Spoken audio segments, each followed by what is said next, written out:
মায়ের মন্দিরে আজকে মায়ের একজন খুবই পুরনো এবং খুবই বিশ্বস্ত একজন ভক্ত এসছেন। তো উনি মায়ের মহিমা সম্পর্কে আপনাদের সাথে কিছু উনার নিজস্ব কিছু অভিজ্ঞতা শেয়ার করবেন। নমস্কার, আমার নাম অরিন্দম চ্যাটার্জি। জয় মা বসন্তকালী মার জয়, জয় মা বসন্তকালী মার জয়, জয় মা বসন্তকালী মার জয়। আমি এখানে এসে আমার নবজীবন মায়ের কাছ থেকে পেয়েছি এবং আমার পরিবারের আমার যে প্রধান যে হেড, আমার জন্মদাত্রী মা, তিনি কিন্তু নতুন জীবন ফিরে পেয়েছেন। কীভাবে পেয়েছেন? তাকে বহু বড় বড় জ্যোতিষীরা বলে দিয়েছিলেন যে 2023 জানুয়ারি মাসে ঘুরবে না, পৃথিবী ছেড়ে তোমার মা চলে যাবে। কিন্তু আজকে আমার পরম পূজনীয় শ্রদ্ধেয় আমার গুরুদেব কালীপ্রসন্ন মহারাজের তার কৃপাতে আজকে আমার মা 2023 জানুয়ারি তো পেরিয়ে গেছি, আজকে 2024 জানুয়ারি পেরিয়ে গিয়ে এখন ফেব্রুয়ারি মাস চলছে। উনি কিন্তু দিব্যি সুস্থভাবে ঘোরাফেরা করছেন, কোনো কষ্ট নেই, ভালো রয়েছে। স্যার মা বসন্তকালী আর গুরুদেবের আশীর্বাদ উনি ভালো আছেন। এতে একটা দিক গেল। আর একটা দিক হলো যে আমার 14 বছরের সম্পত্তি, হ্যাঁ, তাতে 3টে ফ্ল্যাট, একটি গ্যারেজ আর একটি দোকানঘর আটকে ছিল, কিন্তু কোনোভাবেই তারা দিচ্ছিল না প্রমোটার। কিন্তু গুরুজির কৃপায় গুরুজি আমাকে বলছিল দিচ্ছে না, সব দিয়ে দেবে। সেটা 11 দিনের মধ্যে সমস্ত প্রপার্টি ফিরে পাই। প্রপার্টি তো ফিরে পেলাম, কিন্তু প্রমোটারটা চাবি দিতে চায় না। সেটা আবার গুরুদেবকে এসে জানাই। তারপর পরের দিন এসে প্রমোটার এসে ফ্ল্যাটের চাবি, সমস্ত ফ্ল্যাটের চাবি, দোকানের চাবি আর নিজে হাতে দিয়ে এবং চাবি তো দিল।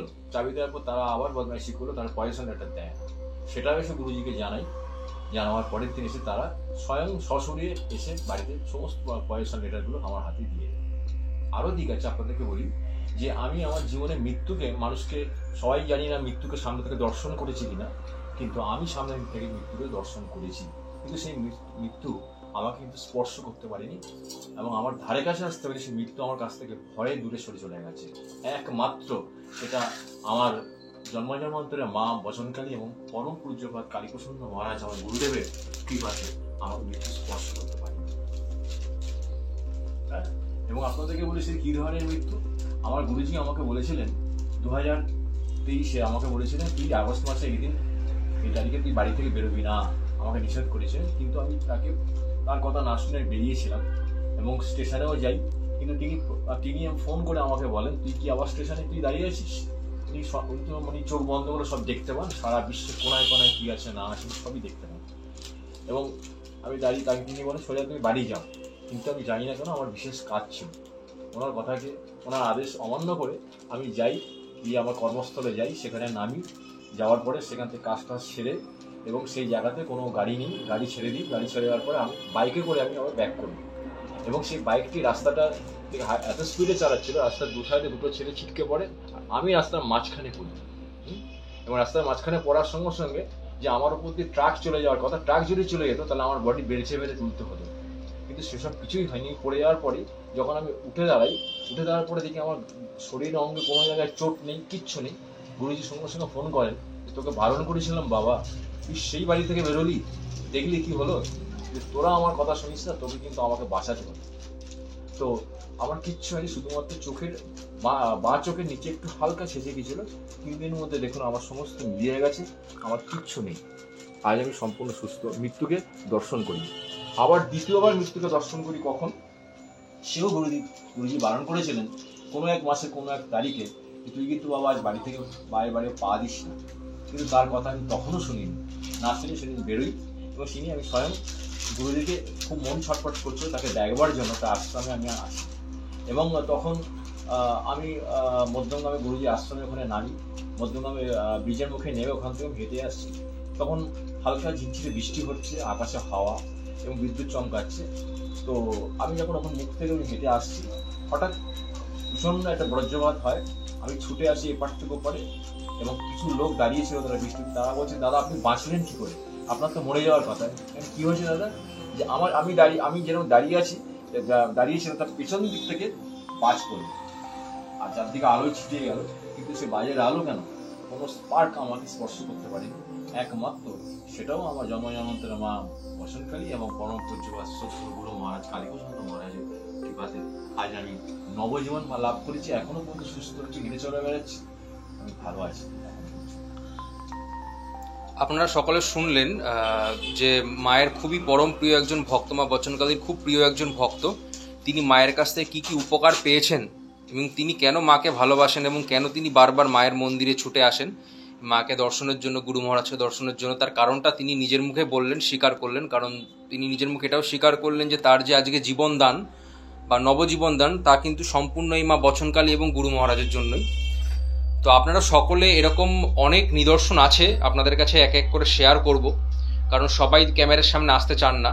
তো যাদের আমি পারবো তাদের আমি শেয়ার করব, মায়ের এরকম লীলা শেয়ার করব। আমি নিজেও একজন ভক্ত, যা মায়ের আমি সেবক রূপে মায়ের মন্দিরে রয়েছি, মায়ের আশ্রমে রয়েছি, সেবায় নিয়োজিত রয়েছি, গুরু মহারাজের সাথেই আমি থাকি। তো এরকম নানা নিত্য নতুন কাহিনী, মায়ের এরকম যে লীলা, মায়ের যেরকম তিনি যে আছেন, তিনি যে জাগ্রত, তিনি সত্যিই যে আছেন তার প্রমাণ তিনি বহুবার দিয়েছেন এবং বহু ভক্তের কাছে গিয়ে দিয়েছেন। তো তারা সত্যিই মায়ের কাছ থেকে খুব উপকৃত এবং তারা মানসিক যা যা করে গেছেন সবাই মানসিকই মা সবার কথা রেখেছেন, প্রত্যেকের মানসিক পূর্ণ হয়েছে।